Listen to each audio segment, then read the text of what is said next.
गडकरी जी, अगर आपको एथेनॉल का उपयोग कहीं करना ही है तो हमारी गाड़ियों को बख्श दीजिए। दोस्तों, क्या आपकी गाड़ी की माइलेज अचानक से गिर रही है? इसका कारण आपकी ड्राइविंग नहीं बल्कि सरकार का नया E20 फ्यूल हो सकता है। के जूस से जो इथेनॉल बनेगा उसके ऊपर हमारी स्कूटर, ऑटो रिक्शा और कार चलेगी। देखिए, जो टारगेट 2030 में पूरा होना था वो 2025 में ही पूरे देश में रोल आउट कर दिया गया।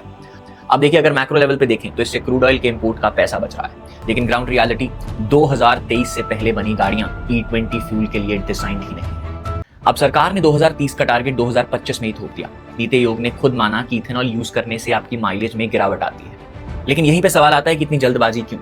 इसका जवाब छुपा है कॉन्फ्लिक्ट ऑफ इंटरेस्ट में। सब झूठा प्रचार करते, कोई इथेनॉल से कोई नुकसान नहीं हुआ। यूनियन मिनिस्टर नितिन गडकरी सालों से इथेनॉल की लॉबिंग कर रहे हैं, और हैरान करने वाली बात यह है कि इथेनॉल बनाने वाली दो बड़ी कंपनियां मानस ग्रुप और सियान एग्रो, इन्हीं के दो बेटे सारंग और निखिल गडकरी चलाते हैं। अब डेटा देखिए, सियान एग्रो का रेवेन्यू बाकी इंडस्ट्री से 5 गुना तेजी से बढ़ा और शेयर प्राइस में 1000% से ज्यादा का उछाल आया। यानी मंत्री जी के बेटों की इथेनॉल कंपनियों का प्रॉफिट आसमान छू रहा है। लेकिन आपको 100 रुपए लीटर वाला पेट्रोल क्या सस्ता मिला? जवाब है बिल्कुल नहीं।